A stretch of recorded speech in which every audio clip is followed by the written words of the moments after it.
Hey guys, you probably saw in the title, but this is an extension of what if uh, Femdeku was Lolbit.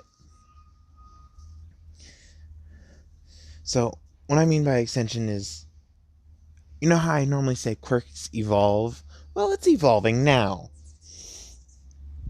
So I go back to when, at the sports festival, the Purple Man is running. We go a month into the future, and everybody is just going on a normal day, and there's rumors of a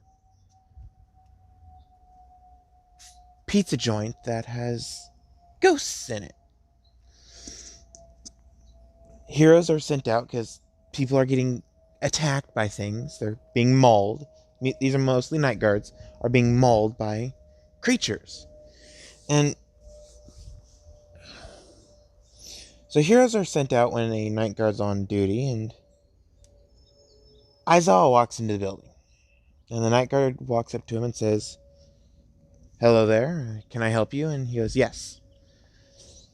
I heard that there was a complaint of loud noises." And he goes, "I haven't heard any lately." And then they hear a cry, like a lonely woman's cry when she's finally seeing how depressing her life is and is finally accepting that her life is utter trash and garbage. I'm sorry. I'm a very dark person. I find humor in dark things. But she's sobbing and they walk towards it. They don't see any normal woman.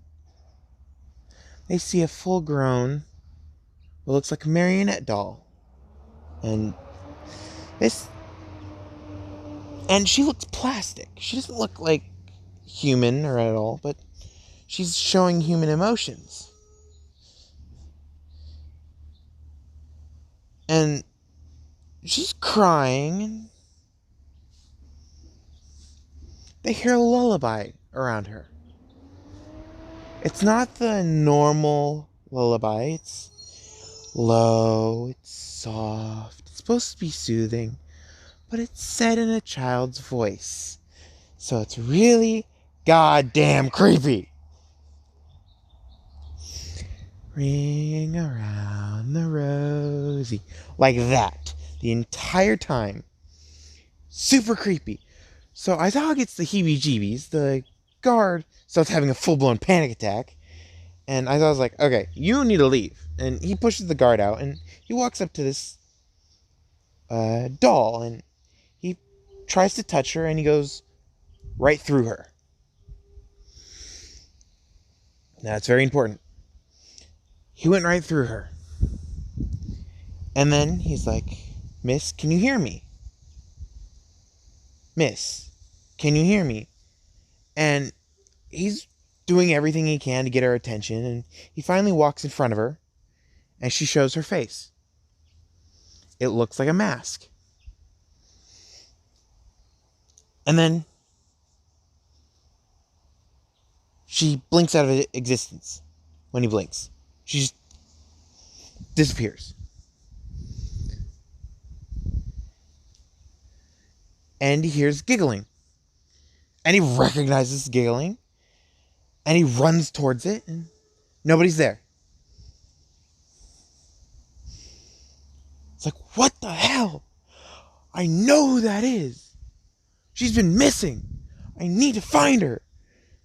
And he's just running all throughout the building. And he sees these pedestals. One says the marionette. Another says Chica. And the last one says Bonnie. And they're stages. They're a little roped off. And he goes to the security guard who's currently sitting outside, almost having a full-blown panic attack. And he asks, "Is there anybody else that's supposed to be here?" And he goes, "No. The performers, the 3 performers we have, are supposed to have left." And that one, and apparently the marionette has not left. And he goes, what do you mean the marionette? And he says, we have 3 quirked individuals that come here every day to work. And we've had a 4th one appear out of nowhere, like a month ago, and we can't get her to leave. And he goes, okay, so what does this 4th one look like? He says, she looks like a fox, and she looks all decayed and just completely and utterly dead. And he goes, I know who that is. I need help finding her. And he goes, yeah, no, I'm not going back in there. And he's like, I quit. And he hands Aizawa the tag that says he's the security guard. He hands him his flashlight, his walkie-talkie, and says, when you see the manager, tell him I quit. And he goes, okay, I will. And Aizawa walks back in, and he sits down at the security guard desk, and he just sits there. Then he hears the music again, and the security guard also told him, if you're in the security guard's room, they'll find you. You don't need to find them. They'll find you. And he goes, what do you mean? And he goes, I'm out. Bye. And he just dipped. And so I was like, okay, I'll just sit in the security guard's room. And he hears the music. Then he hears giggling. Like they're little children. And then he hears a happy birthday song. And someone playing an instrument.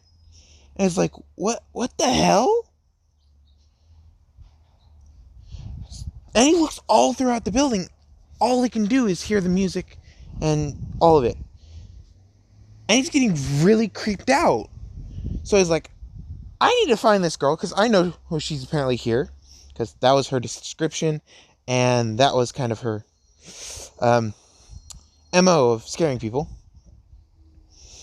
So he's like, let me bring Bakugo and Hagakure. So the next night, after telling Bakugo and Hagakure, they set back the teachers versus students because it was supposed to be the next day. Because Aizawa needs to do stuff at night and he can't teach or he can't do anything with the students. And all the other pro heroes are currently searching for people who are going missing. And then showing up mauled in the next few days. So we go to... It's the 5th night of their stakeout in the office. And they hear the giggling again. And the giggling's getting louder. And louder. And the lights that are currently on are now flickering. And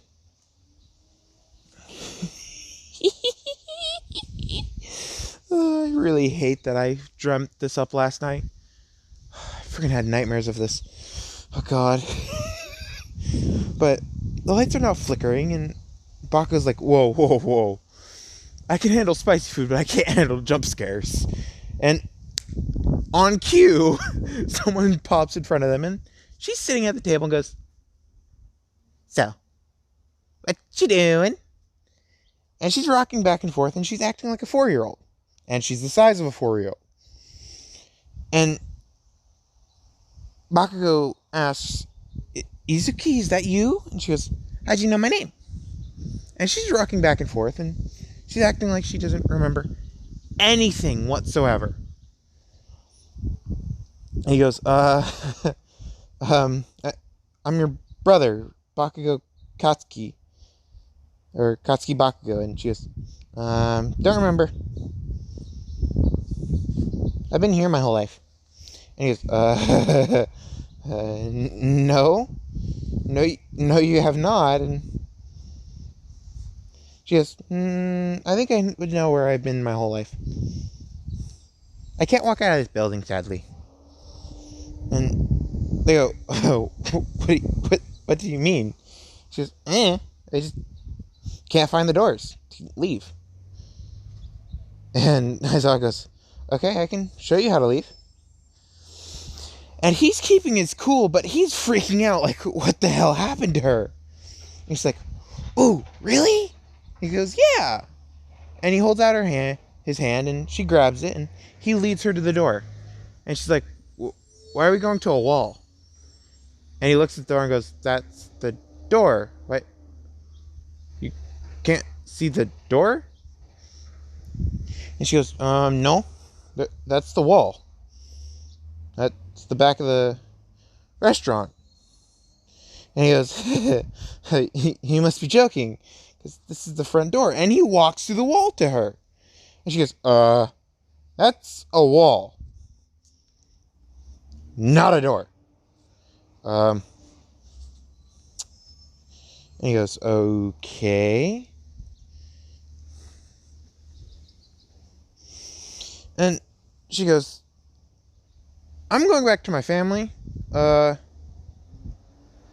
You weird monstrosities of beings that you are, just please leave through the wall you came in." And she just disappears when they blink, because obviously people have to blink, otherwise they get dry eye, and Aizawa hates dry eye. And he's outside, Bakugo leaves, Hagakure leaves, and they're like, "What the hell's happening?" And Izuki goes back to the marionette, Bonnie and Chika, and she starts talking with them. They talk back, and they have a good time. Marionette is like the mother, Chika's like the middle sister, and Bonnie's like the oldest sister.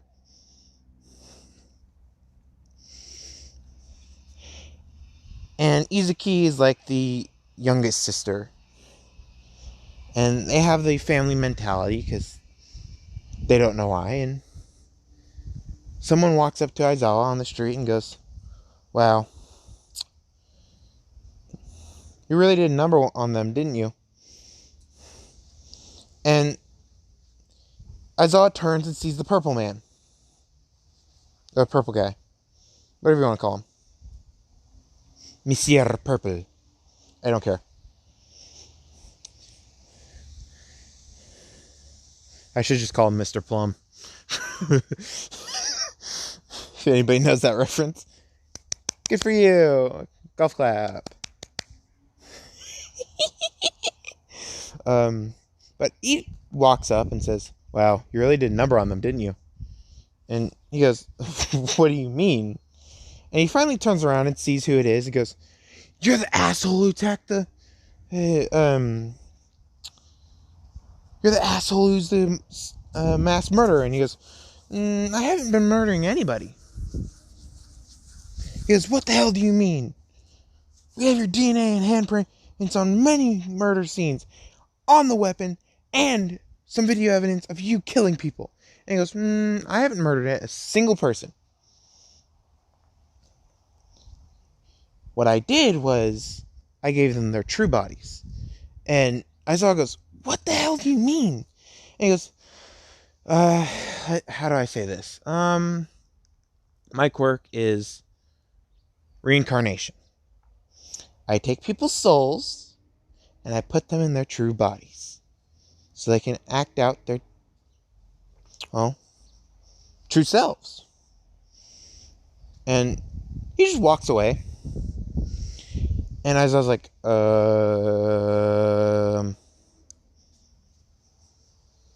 and he's just completely confused, because he normally kept his quirk a secret.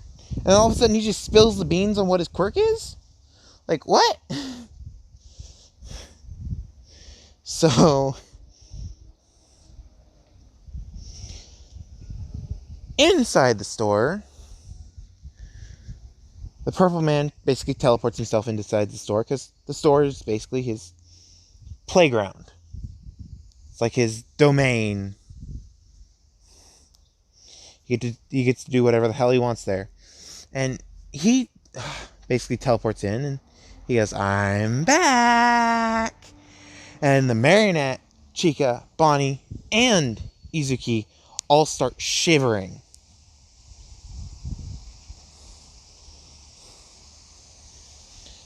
And they go psycho, and they start attacking him. And he goes, whoa, whoa, whoa, whoa, what? Why are you attacking me? And he finally basically dies, and then he basically is reborn outside of the store. And he goes, damn it, again?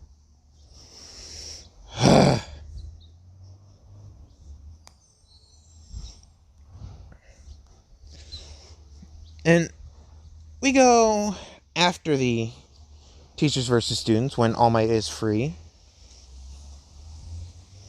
All Might is asked to use his quirk to rip down a building or go through a wall of a building. And he goes, sure. And so this is where it's going to get trippy. So All Might goes up to the... And this is where it is connecting with the Freddy Fazbear Pizza completely. He goes up to the abandoned pizza joint that hires night guards while it's being abandoned. Well, it's abandoned 24/7. But the night guards have this illusion that they're being paid for it. And they are being paid for it from a random source that no one can find. So they go, they spend a few nights, and then they leave, quitting immediately. And no one knows who the manager is. And whenever they quit, they forget what happened. They just have this feeling that they can't take that job. So All Might goes to the back of the pizzeria, and he charges up a punch, and he tries to punch through a wall to see if something happens. Nothing happened to the wall. He punched it 100%. And a security guard comes running out like, whoa, whoa, whoa, what are you doing? He goes, I'm doing my job, sir. And he goes, yeah, my job is to make sure nothing happens to this building. So stop trying to break down the wall with your feeble powers, your slight strength quirk, because it's not going to get through this wall. And All Might's like, what do you mean slight strength quirk? I just used my 100% on that. And he goes, yeah, it's brick. And he's not seeing All Might. He's seeing some random thug with a just buff build. He's like, yeah. I know it's brick. But just a measly punch from a random person's not going to take it down. You know that, right? And he goes, what do you mean? I'm All Might. And he goes, and I'm Nicolas Cage. We all have dreams of fame and fortune. So he just walks back in, and he locks the door again. And he's like, that was strange. And All Might had a body cam on just to see if the guard would have a reaction. And he showed this, and they're like, okay, that is not a normal building. And Aizawa goes, I will take the security guard job. And Nezu goes, whoa. If you take that job, I can't have you as a teacher at UA anymore. And he goes, okay. I'll retire for a week and then come back after the week. He goes, that's doable. Let's do it. And so Aizawa puts in the formal retirement. So he's technically retired. And then he signs up for that job. And he immediately gets hired. Because there was one spot open and it just needs an employee. So every night, he walks in and he closes up the restaurant. Because the restaurant unlocks itself. Nobody goes in. Nobody comes out. The restaurant unlocks itself. And he knows All Might's going to show up on the third night at midnight to try to break down a wall.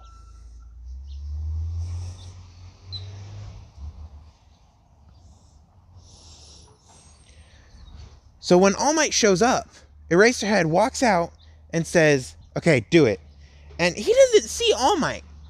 he sees a random thug that he's taken down before. And he goes, whoa, whoa, whoa, whoa. All Might, is that you? And he goes, yes, Eraserhead. This is me. And he goes, okay. One quick question, because I currently don't see an All Might. What is the name of the student we're missing in our class? And he goes, oh, that's easy. Izuki Bakugo. And he goes, very good. Okay, you're All Might. Go ahead. And he goes, okay. And he pulls back his arm at 100% again and tries to hit it again. And all they see is a small crack forming in the wall. I'm like, okay, this is going to take a while. And each night, All Might comes back. And he makes the crack just a tiny bit bigger, a tiny bit bigger, a tiny bit bigger. On the last night of Aizawa's shift, he gets a notice saying, your contract is up. It was for 7 days. Congratulations. You're going to be paid every week on the dot for having this job, the same amount every single week. Congrats. You're retired. And he goes, what?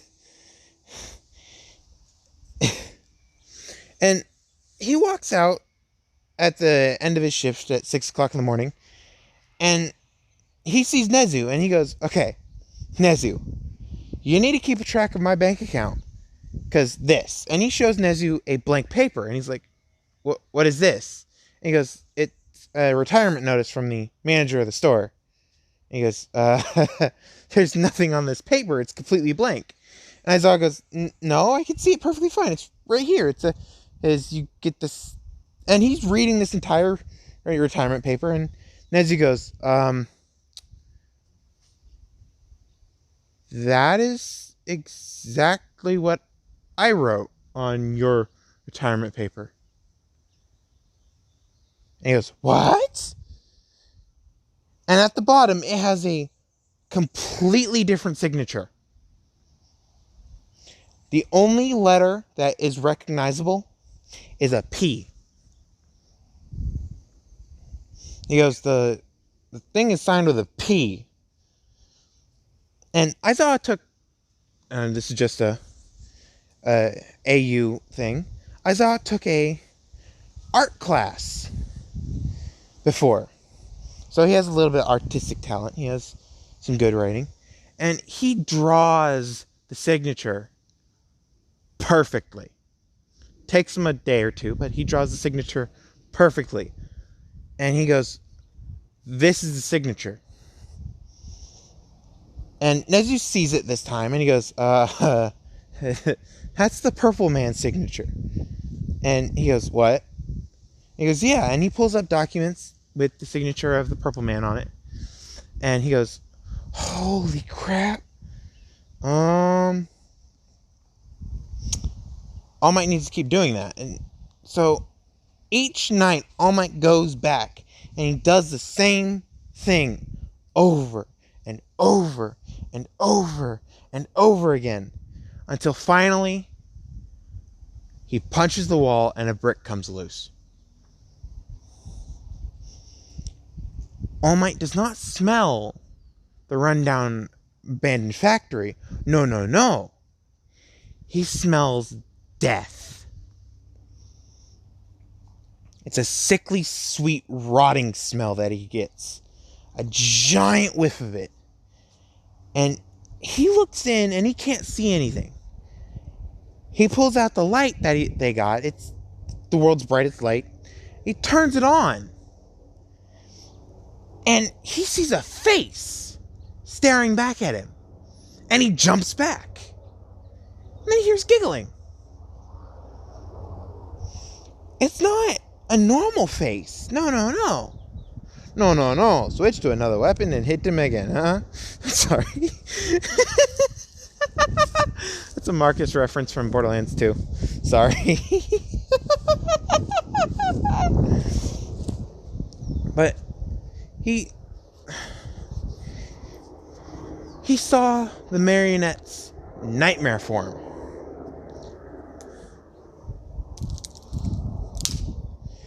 He saw it, and he got so freaked that he ran away. The brick does not fix itself. It just stays like that.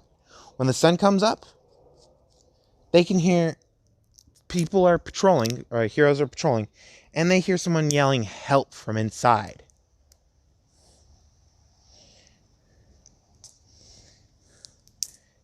And they yell back in, and all they get as a response is help. Help. Help. And so they get a team together to go in or break down the walls every night, because it's still illegal to not get a demolishing contract from or demolish request from the government. But Aizawa says that there's something weird about this building, and we're going to demolish it if it's the last thing we do. And the government can't stop us because we hear people being hurt in there, and we need to help. Now, when that brick came loose, the money stopped. The money that Aizawa was getting every week stopped. It took like a month to do. So they aren't doing the training camp yet. It's not that far into the break yet. The next time that Izuki, Marionette, Bonnie, and Chica all get into, or when they get into UA, that's when the training camp starts. And so we go to Endeavor, who's currently blasting the wall with flames the entire time during the day. He's blasting with the walls with so hot of flames that if he pointed it at himself, he would burn himself. That's how hot they are. So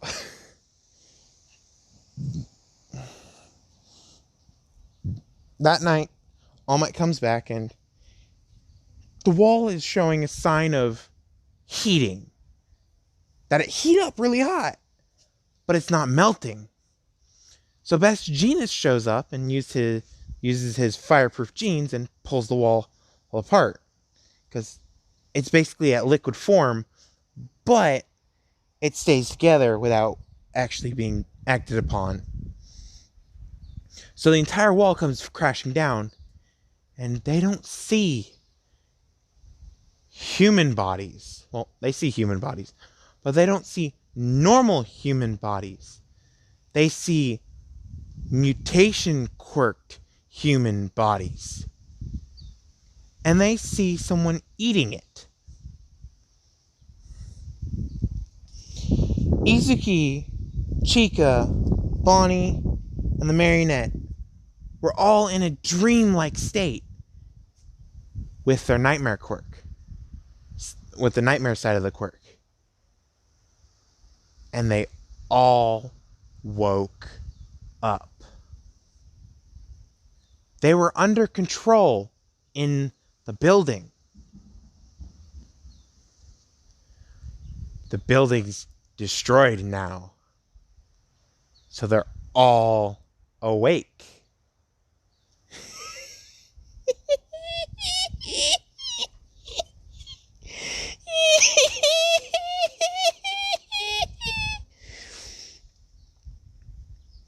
One person blinked. They all disappeared. Izuki went home. Excuse me.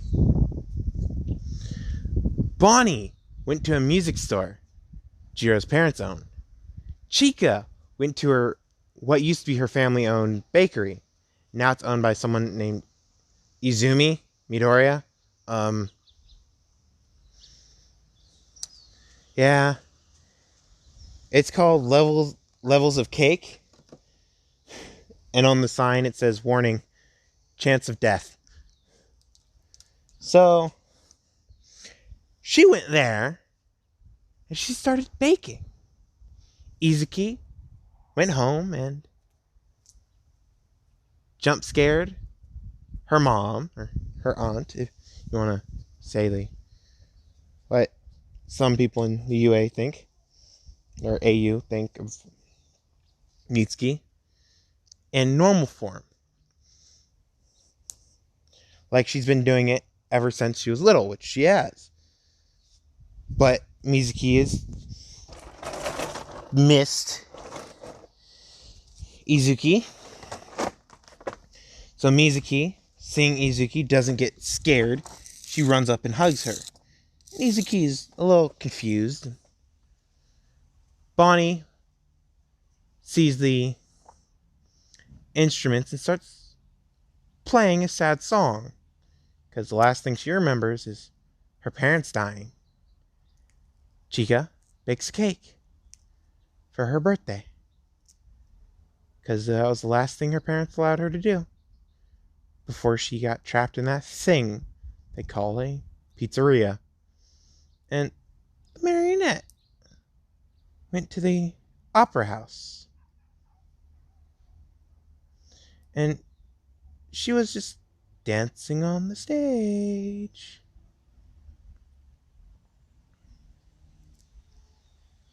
Jiro's parents come down and they see Bonnie and they're like, oh my god, it's been forever since we've seen her.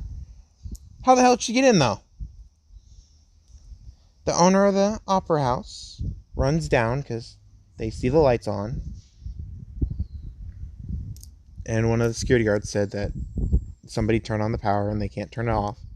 So they ran down to see what's going on. The marionette's dancing. And she's dancing the last thing that she danced before she was captured or taken away. Izuki's being hugged and asked where she was by Mitsuki, and Izumi smells something really good and runs down to see what's being cooked and if she accidentally left something in the oven, and she sees Chika.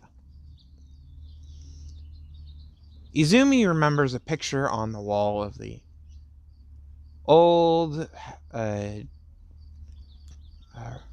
cafe that was ran here, and she goes, excuse me, who are you? And Chika turns around and goes, quiet, I'm cooking, give me a minute. And she goes, oh, I like you. Okay. And she sits down and she prepares the table for Chika. She prepares it for Chika, and Chika sees this, goes, question. And she goes, yes. Why is my parents' cafe a cake bakery now? And she goes, that happened over 40 years ago. And she goes, what? And she looks like she's a teenager. Izumi looks like she's 4 again. Bonnie looks like she's 18. Marionette looks like she's 20. And she goes, yeah, that happened 40 years ago. I bought this bakery 10 years ago from another person who left the pictures up and just didn't do anything in here. And she goes, oh crap. Nope. She goes, sorry, I kind of broke in. She goes, you're making something. Share a tiny bit with me and I'll let you off the hook. So otherwise I'll have to make you eat level 15. No, not level 15 anymore. Level 16. And level negative 15. And she goes, I don't know what you're measuring, but sounds good.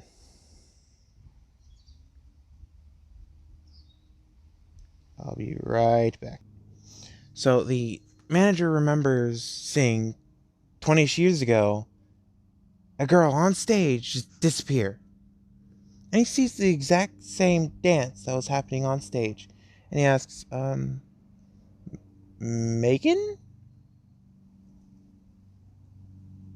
And she continues dancing like she's has to, and he goes, the show is over. And she stops going, what? And he goes, is that you, Megan? And she goes, yeah. He goes, oh my God, it's been 20 years since you just disappeared from the middle of the show. And she goes, wait, what? He goes, yeah, I shut down the opera house after you disappeared. And they catch up, and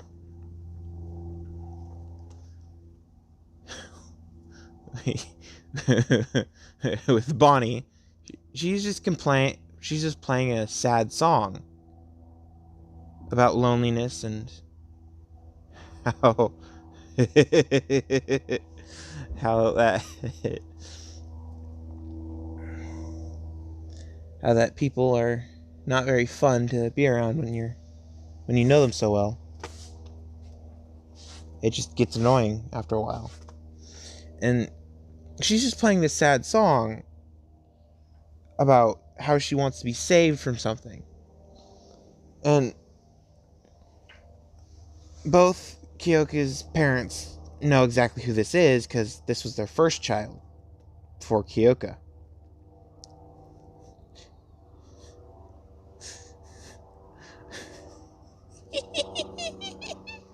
She's 1 year older than Kyoka.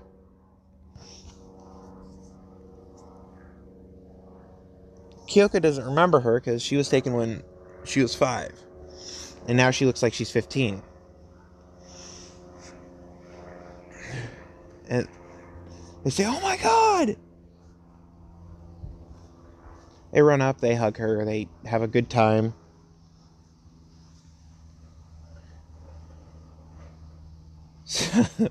So, they're currently casing the crime scene, seeing what happened here. They see bones, they see stuffed heads of people, and every single thing there is marked with a brand, like it was seared into the skin. And it was the same signature of P. And Izuki asked if she could go take a shower, and Mitsuki says sure. And she asked if Mitsuki could help her get out of the dress that she's in, because she is in a dress. And Mitsuki says sure, and they're currently helping her get, or Mitsuki's helping her get out of the dress, and she sees the brand. And she's like, what's going on with this? And she asks, does Izuki remember getting the brand? And Izuki goes, what brand?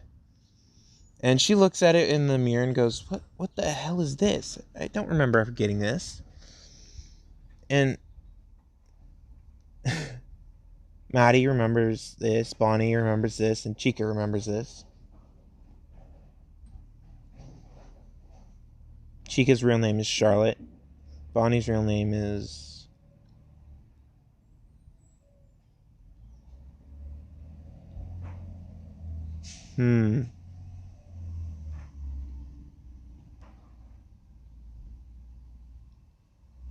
Her real name's Bertha, but she's known as Belle. Belle Cornell. No. So, yeah, I'm gonna make Kyoka's parents a little bit of a jerk. They named their first daughter Bertha.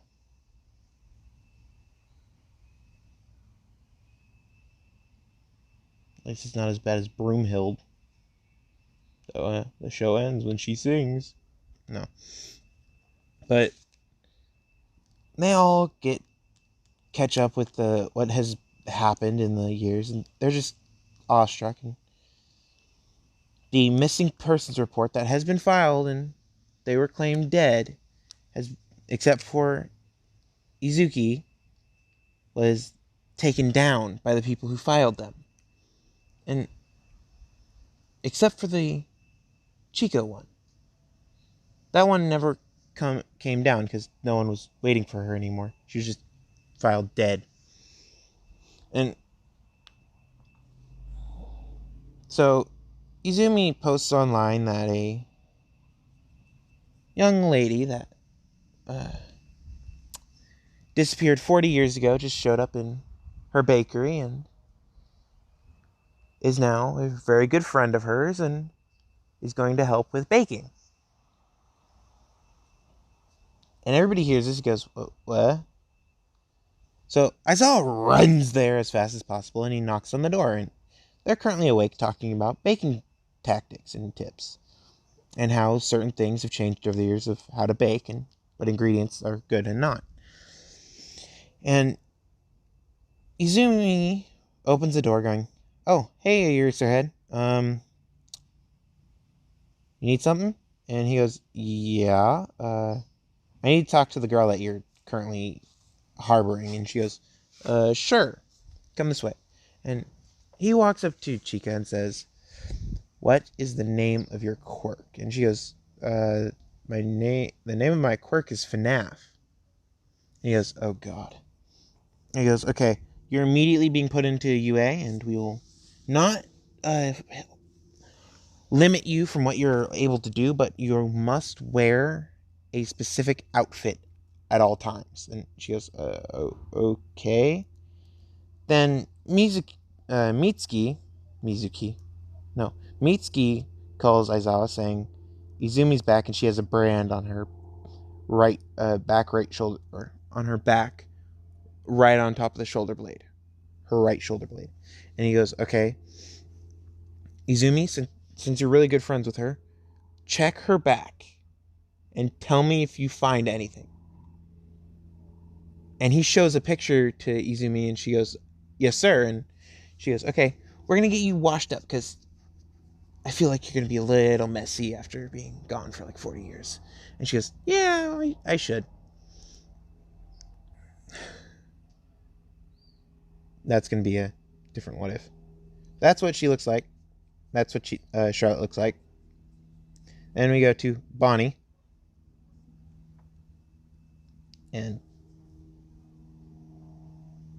the marionette. So Izuki goes back to UA, and she doesn't know why she's in UA, but she just knows she's in UA. Bonnie is there. Maddie's there, and Charlotte's there. Or Chica's there. And they all walk in together, and Hagakure runs and jumps and hugs Izuki hard. And Hagakure's like, oh my God, you're back. And she's like, and Hagakure pulls back going, you don't remember me? She goes, no, sorry. And she kind of is the scared, shy type. But she feels like she knows Chika, Bonnie, and Maddie, like they're family. So she hides behind Bonnie because she's the oldest sister in the little family that they have. And Bonnie goes, I know that he's your biological brother. And she walks up to Bakugo and says, friend or foe? And he goes, friend. Definitely friend. And she goes, okay. And she walks back over to where Izuki's standing, and she bends down and whispers something into her ear. And Izuki goes, and her face went completely red. And Jiro sees Bonnie and is like, do I know you? You seem familiar. And she goes, hey sis, you probably don't remember, but I disappeared when I was 4.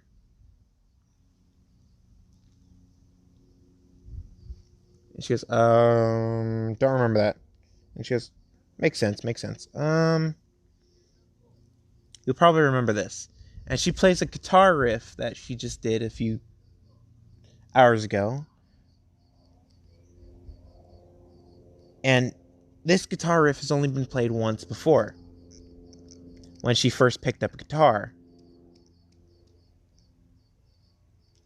And Jiro starts to cry, saying, "Oh my God, it is you!" And Maddie just walks to the back and sits down, cross-legged on the ground. And Mineta is definitely in this class. I'm sorry. Ugh. And he starts perving on every single one of them. And Chica walks over and says, "I have a gift for you." And she pulls out a cupcake. And it has a little candle on it. And she lights the candle. And she goes, "Enjoy." And walks to her seat. And sits down. And Bakugo, being a connoisseur of spicy stuff, he smells the spice on it. And he goes,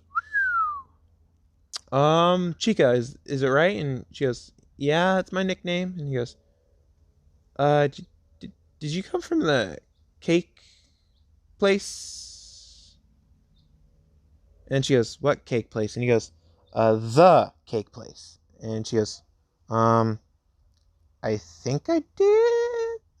If it's the same cake place you're thinking about, that I'm thinking about, then yes. But if it's not, then no." He goes, "Levels?" And she goes, "Yes. Yes. He goes, "What level?" And she goes, "He seems like a real nuisance. 5. And he goes, Mineta, if you value your life, I don't suggest you eat that." And Mineta goes, "Why? It's a gift from a pretty girl." And she goes, "Definitely eat that then." He goes, "See? She wouldn't poison me." And he goes, "She's just like Izuki," right when he takes a bite.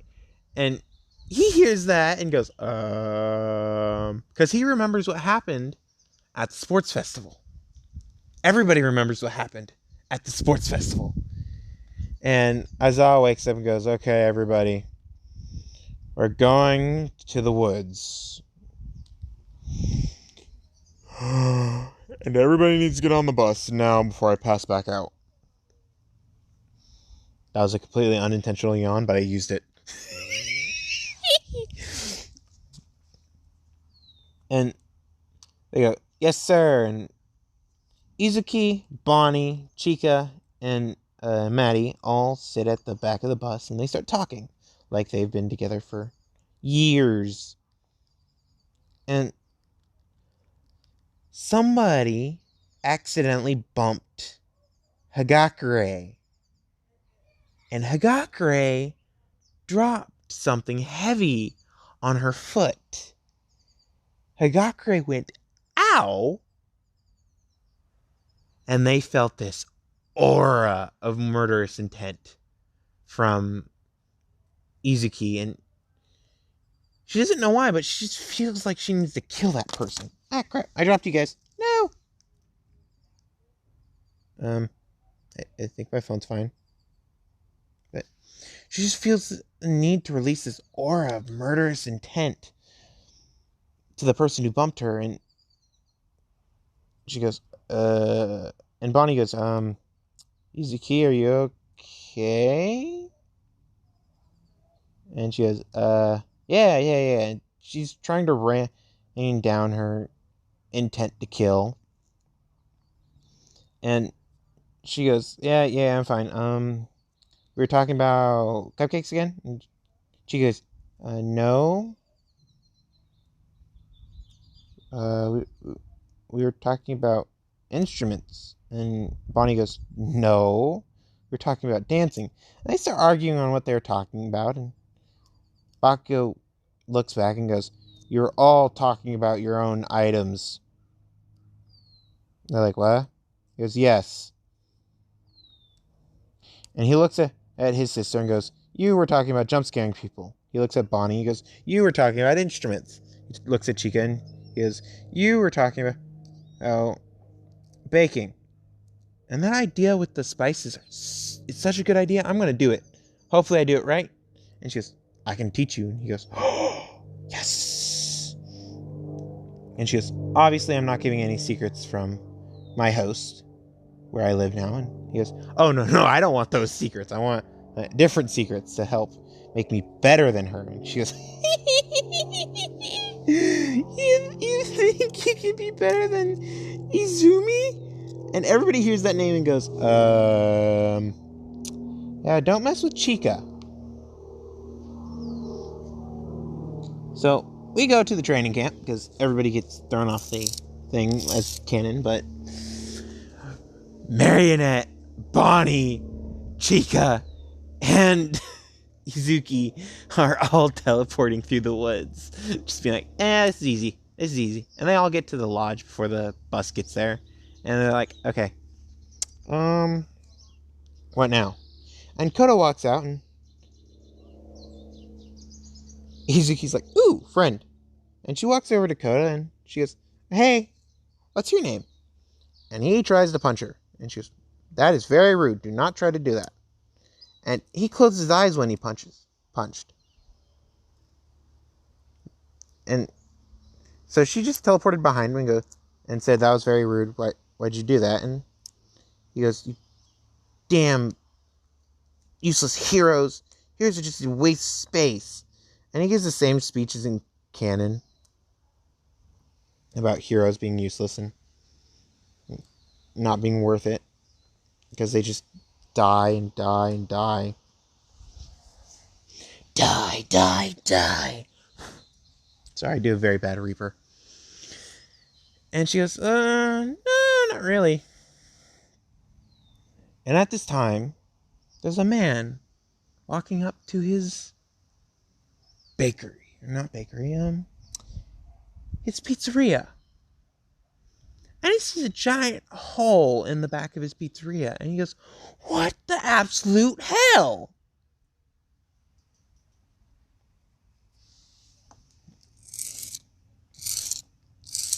And he runs into the pizzeria and he goes, what the hell? Where's my family?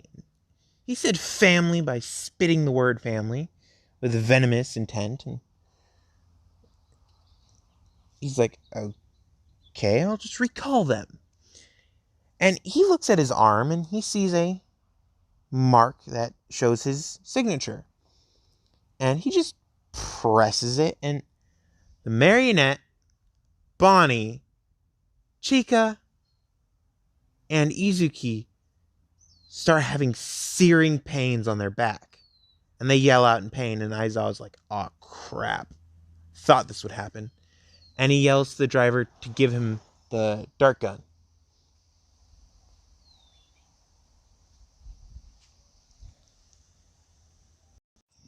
Okay, so I messed up a little bit of just a few minutes or a few seconds for you, but a few minutes for me. They're not in the bus. They're in the lodge thing that the Wild Wild Pussycats own and are at. And they start freaking out.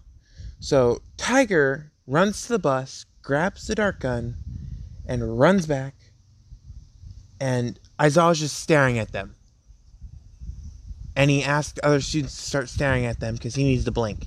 So everybody's just staring at them. And they're yelling out in pain because the only way that they can not be in pain is if they teleport. And Tiger runs in and he shoots all 4 of them. They go face first onto the floor.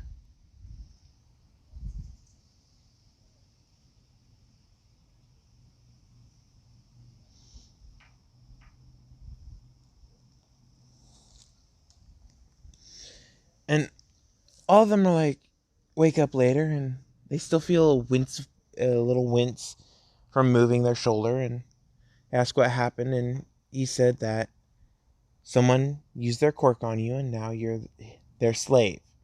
So we need to find a way to stop them. And Izuki says, I know exactly who it is. And Aizawa asks, what do you mean? And she goes, the only bastard sick enough to do this to little children. And he thinks immediately of who it is and he goes, that bastard is so strong though. And he thinks of one way to finally get rid of that asshole. And he goes, well, looks like we're getting attacked. And they go, what do you mean? And he goes, well, we were planning on evacuating in 2 days when they're going to attack, but we need someone on the inside, so I'll go with them. And I'm going to leave it there. Talk to you guys later. Bye! I gotta log off quickly before my mother kills me. So, bye!